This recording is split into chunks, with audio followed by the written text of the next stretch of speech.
అయితే ఈ రోజుల్లో ఒక మహిళ ప్రభుత్వాన్ని ఎదిరించిందంటే దాని కాన్సిక్వెన్సెస్ అనేవి చాలా దారుణంగా ఉంటాయి.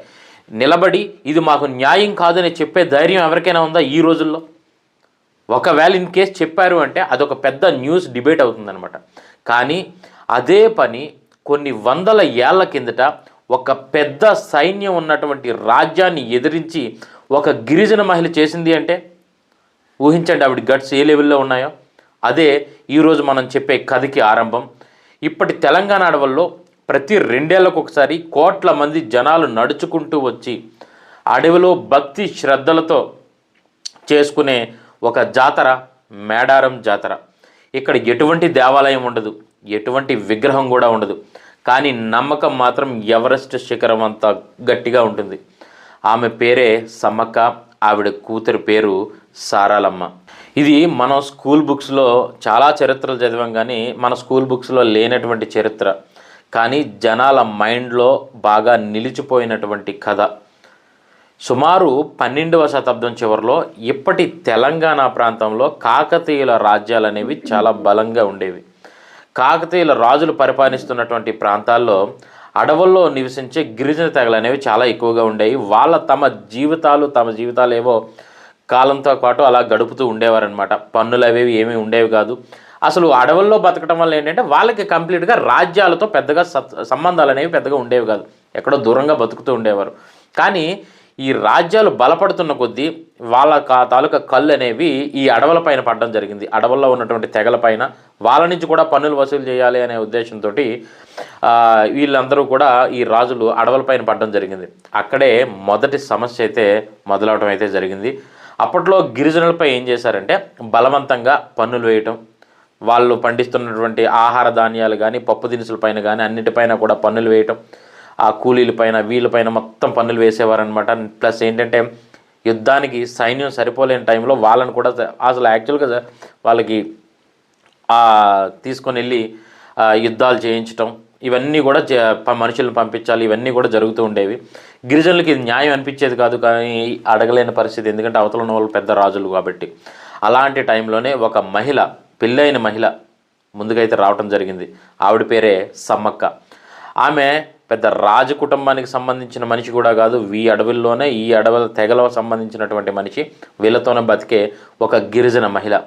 కానీ ఆమెకు ఒక బలం ఏంటి అంటే ఆమె ధైర్యమే ఆమె బలం. ప్రజల కోసం మాట్లాడింది. మేము బానిసలం కాదు, మేము ఎటువంటి మనుషులని యుద్ధాలకు పంపించాం, ఎటువంటి పన్నులు కట్టం, మేము అడవి తల్లిని నమ్ముకొని బతుకుతున్నాం, ఈ అడవిలోనే ఉంటున్నాం, మాకు రాజ్యాలతో సంబంధం లేదు, మా మానాన్ని బతుకుతాం అని చెప్పేసి చెప్పడం జరిగింది. కాకపోతే అది ఆ రాజ్యానికి కానీ ఆ రాజులకు కానీ నచ్చలేదు. అప్పుడే ఆ రాజులందరూ కూడా, ఈ కాకతీయ సామ్రాజ్యానికి సంబంధించిన రాజులు ఈ అడవులపై యుద్ధాన్ని అయితే ప్రకటించడం జరిగిందనమాట. ఆ యుద్ధంలో చాలామంది కూడా ఈ గిరిజన తెగకు సంబంధించిన వాళ్ళు చాలామంది పోరాడుతూ వీరమరణం అయితే పొందిన పరిస్థితి. ఇది ఇప్పుడు సినిమాల్లో చూపించిన యుద్ధంలో కాదు, అసలు యాక్చువల్గా అడవుల్లో జరిగినటువంటి అసలైన పోరాటం. ఒకవైపు రాజు సైన్యం, మరొక వైపు అభం శుభం తెలియనటువంటి గిరిజనులు ఆ యుద్ధాల్లో పోరాడారు. సమ్మక్క తన ప్రజలతో కలిసి ఆ యుద్ధాల్లో అయితే పోరాడడం జరిగింది, ప్రజల కోసం అయితే నిలబడింది. ఆమె ఒంటరిగా కాదు, ఆమెతో పాటు ఆమె కూతురు సారాలమ్మ కూడా ఈవిడితో పాటే ఆ యుద్ధాల్లో అయితే పోరాటం జరిగింది. ఎందుకంటే అప్పట్లో యుద్ధంలో అసలు యాక్చువల్గా మహిళలు అనేవాళ్ళే బయటికి రాలేని పరిస్థితి కొన్ని వందల సంవత్సరాల కిందట. అంటే ఇప్పటికీ కూడా చాలామంది మనం చూసుకున్నట్టయితే బయటికి రాలేని పరిస్థితి. సో అలాంటి టైంలోనే ఒక గిరిజన మహిళ అయ్యుండి కూడా కూతురితో పాటు బయటకు వచ్చి తల్లి కూతుర్లు కూడా ఈ యుద్ధం చాలా రోజుల పాటు సాగింది అని చెప్పేసి జనాలు నమ్ముతూ ఉంటారు. చివరికి ఏమైందంటే సమ్మక్క చనిపోయిందని చెప్పేసి అక్కడ ఉన్నటువంటి కాకతీయ రాజులు కానీ వీళ్ళందరూ కూడా అక్కడ ఈ పబ్లిసిటీ చేయడం అయితే మొదలుపెట్టారన్నమాట. సమ్మక్క అయితే యుద్ధంలో చనిపోయింది, సమ్మక్క యుద్ధంలో ఓడిపోయింది, పారిపోయింది అని చెప్పి.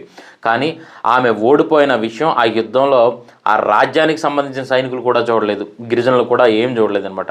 యుద్ధం తర్వాత ఆమె అడవిలో కలిసిపోయిందని గిరిజనులు అయితే నమ్ముతారు. వాళ్ళ కోసం నిలబడి, వాళ్ళ కోసం పోరాడి, వాళ్ళ స్వేచ్ఛ కోసం వాళ్ళకి స్వేచ్ఛనిచ్చి తను అడవిలోకి వెళ్ళి ఆ అడవి తల్లిలో కలిసిపోయిందని చెప్పేసి అక్కడ ఉన్నటువంటి గిరిజనులు అయితే నమ్ముతారన్నమాట. అంటే ఆమె మనుషుల ప్రపంచం నుంచి వెళ్ళిపోయిందని, కానీ ఒక ఆత్మగా ఈ రోజుకి కూడా ఆ గిరిజనులను రక్షించే శక్తిగా, వాళ్ళ కోరికలను తీర్చే శక్తిగా అడవిలోనే మేడారం ఆ సమీప అడవుల్లో ఇంకా ఆవిడ బతికే ఉంది అని చెప్పి, ఒక శక్తిగా మారింది అని చెప్పేసి అక్కడ ఉన్నటువంటి గిరిజనులు అయితే నమ్ముతూ ఉంటారు. ఇక్కడే ఈ దేవత కథ అనేది మొదలైంది.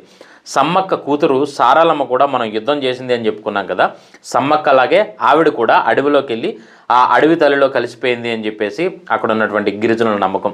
అందుకే ఈ జాతరలో విగ్రహాలు ఉండవు. ఎందుకంటే సమ్మక్క సారాలమ్మ అనేవాళ్ళు కంప్లీట్గా అడవి తల్లిలో కలిసిపోయారు, రాళ్ళలో కలిసిపోలేదు అని చెప్పి.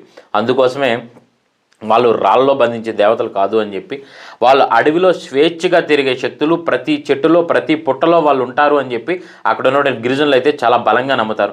అందుకే ఈ వెదురు కర్రలతో చేసినటువంటి విగ్రహాలే అక్కడ ఉంటాయన్నమాట. రాళ్ళతో చేసిన విగ్రహాలు అవి ఉండవు. సో అది ఒక సింబాలిక్గా ఆ అడవుల్లో దొరికే ఆ వెదురు కర్రలతో చేసే విగ్రహాలనే సమ్మక్క సారలమ్మ అని చెప్పేసి అడవిలో నుంచి తీసుకొచ్చి ప్రతి 2 ఏళ్లకు ఒకసారి అక్కడ అనమాట జాతర అయితే జరుగుతూ ఉంటుంది. అయితే ఇంత జరిగితే ఈ యుద్ధాలు జరిగాయి, లేదంటే వీళ్ళ గిరిజనులకి ఈ కాకతీయులకి యుద్ధాలు జరిగాయి.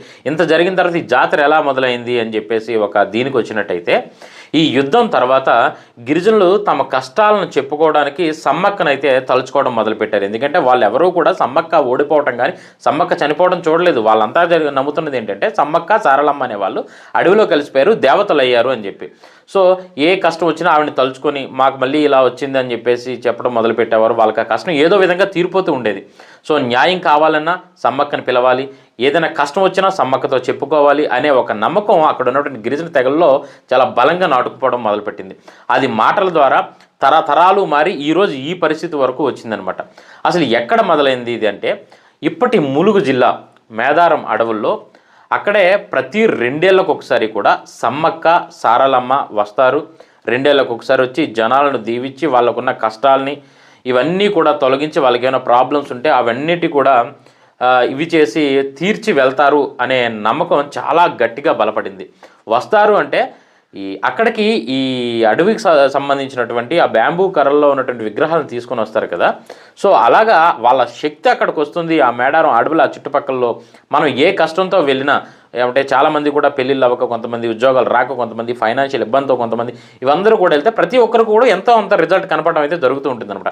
అందువల్ల ఈ జాతరని, లేదా మేడారం సమ్మక్క సారలమ్మ జాతర ఇంత గొప్పగా అయితే జరుగుతూ ఉంటుంది.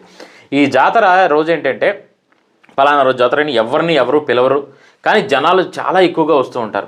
ఎవరు ఈ జాతర గురించి ఎటువంటి ప్రచారం, ఎటువంటి పబ్లిసిటీ ఉండదు, కానీ కోట్ల మంది అక్కడికి వస్తారనమాట. ఇక్కడ జాతరలో ఉన్న స్పెషాలిటీ ఏంటంటే, ఇక్కడ విఐపీలు అనేవాళ్ళు ఎవరు ఉండరు. పోలీసులు ఉన్నా సరే జస్ట్ సెక్యూరిటీ పర్పస్ తప్పితే ఇక్కడ విఐపీ ఇలాగని ఏమీ ఉండదన్నమాట. పూజలు కూడా ఇక్కడ చాలా ప్రత్యేకంగా ఉంటాయి. నార్మల్గా మన టెంపుల్స్లో చూసినట్టయితే ఎంతోమంది పండితులు, బ్రాహ్మణ పూజారులు అనేవాళ్ళు ఉంటారనమాట. కానీ ఇక్కడ గిరిజన పూజారులే వాళ్ళ తాలూకా పూజలు అనేవి చేయటం జరుగుతారు. ఇక్కడ ఒక సందేశం ఏంటంటే, ఈ గిరిజనులు నమ్మేది మా దేవతలు మా వాళ్ళే, మేము మా దేవతలకి మా తాలూకా ఈ సాంప్రదాయ పద్ధతిలో ఆవిడని పూజించుకుంటామని చెప్పేసి. అయితే ఒకప్పుడు అది గిరిజన పండుగ అయి ఉండొచ్చు, కానీ ఇప్పుడు మన ఆంధ్ర తెలంగాణలో ఈక్వల్ టు చెప్పాలంటే ఇది మన తెలుగు రాష్ట్రాల్లో ఉన్నటువంటి ఇంకొక కుంభమేళ. ఇప్పటి వరకు ఎందుకు యాక్చువల్గా ఇంత బలంగా జనాలు నమ్ముతారంటే, ఎందుకంటే సమ్మక్క సారలమ్మ అధికారం కోసం పోరాడలేదు, ధనం కోసం పోరాడలేదు, లేదంటే ఏదైనా రాజ్యం వస్తుంది మనం జనాల్ని ఏలాలి, లేదంటే మనం రాజ్యాధికారం చూపించాలని ఎటువంటి వీటితో అయితే పోరాడలేదు. న్యాయం కోసం గిరిజనుల వైపు నిలబడ్డారు. అందుకే ఇప్పుడు యాక్చువల్గా సమ్మక్క సారలమ్మ జాతరకు వచ్చి చాలామంది మీరు చూసినట్టయితే అప్పులు, లేదా కోర్టు కేసులు కానీ, ఎక్కడైనా అన్యాయం జరిగినా, ఏదైనా సమస్య అయినా జనాలు ఆ చుట్టుపక్కల ఉన్న వాళ్ళు ఈ రోజుకి కూడా ముందుగా సమ్మక్క సారలమ్మలనే తలుచుకుంటారనమాట. ఇది ఏదో రాజ్యాధికారం మీద, లేదంటే రాజ్యాన్ని పరిపాలిస్తున్నట్టు రాజు ద్వారా వచ్చినటువంటి భయం వల్ల వచ్చిన నమ్మకం అయితే కాదు. ఇది గౌరవం వల్ల వచ్చిన నమ్మకం. ఆవిడ ఆ రోజు ఆ విధంగా నిలబడడం, ఈ రోజుకి కూడా ఆ జనాల వైపు ఆవిడ నిలబడినటువంటి ఈ పద్ధతికి ఆవిడని ఈ రోజుకి కూడా గుండెల్లో పెట్టుకొని మనం ఈ రోజుకి కూడా తెలుగు రాష్ట్రాల ప్రజలు సమ్మక్క సారలమ్మ జాతరకి చాలామంది తండోపతండాలుగా తరలి వెళ్ళే పరిస్థితి మనకు కనబడుతూ ఉంటుంది. చివరగా ఒక మాట ఏంటంటే, సమ్మక్క సారలమ్మ జాతర ఏ మతానికి కానీ, ఏ రిలీజియన్కి, ఏ క్యాస్ట్కి సంబంధించినటువంటి పండుగ అయితే కాదు. ఇది కంప్లీట్గా ఒక గిరిజన తెగ పైన రాజ్యాధికారంతో అణిచివేతకు ఎదిరించి నిలబడి తిరగబడిన చరిత్ర, ఒక మహిళ పోరాటానికి అక్కడ ఉన్నటువంటి గిరిజనులు ఈరోజు అయితే మాత్రం గిరిజనులు మినహాయించి మిగతా వాళ్ళందరూ కూడా ఇచ్చే ఒక గౌరవం. అందుకే 100 ఏళ్ళైనా ఈ కథ ఈ రోజుకి కూడా బతికే ఉంది. అడవుల్లో మొదట ఒక తిరుగుబాటు ఈరోజు కోట్ల మందిని నడిపిస్తుంది. కోట్ల మందిని ఆవిడ వరకు తీసుకెళ్లే పరిస్థితి అయితే కనబడుతుంది. పెళ్ళైన ఒక సాధారణమైనటువంటి గిరిజన మహిళ ఆవిడ ఆ రోజు ప్రదర్శించినటువంటి ఆమె ధైర్యానికి కానీ, ఆవిడ పోరాడినటువంటి ఆవిడ సాహసానికి కానీ ఈ రోజుకి ప్రత్యేకగా గుండెల్లో పెట్టుకుని చూసుకునే పరిస్థితి. ఇదే కథ, ఇదే నిజం సమ్మక్క సారలమ్మ కథ గురించి. సో ఈ కథ మీకు ముందే తెలుసా, లేదంటే మన వీడియో ద్వారానే ఈ కంప్లీట్ మీ కథను మీరు తెలుసుకున్నారా అనే విషయాన్ని కింద కామెంట్ సెక్షన్లో తెలియజేయండి. మీలో ఎంతమంది ఇంతవరకు సమ్మక్క సారలమ్మ జాతరకి అయితే వెళ్ళొచ్చినట్టయితే జాతర తాలూకా ఏమైనా నా వీడియోలో ఏమైనా పొరపాట్లు నేను చెప్పినట్టయితే కింద కామెంట్ సెక్షన్లో సరి చేస్తారని చెప్పేసి ఆశిస్తున్నాను. ఇటువంటి మరిన్ని వీడియోస్ కోసం మన ఛానల్ని అయితే సబ్స్క్రైబ్ చేసుకోండి. రేపు మరొక మంచి వీడియోతో మీ ముందుకైతే వస్తాను. అంతవరకు సెలవు. This is Satish signing off.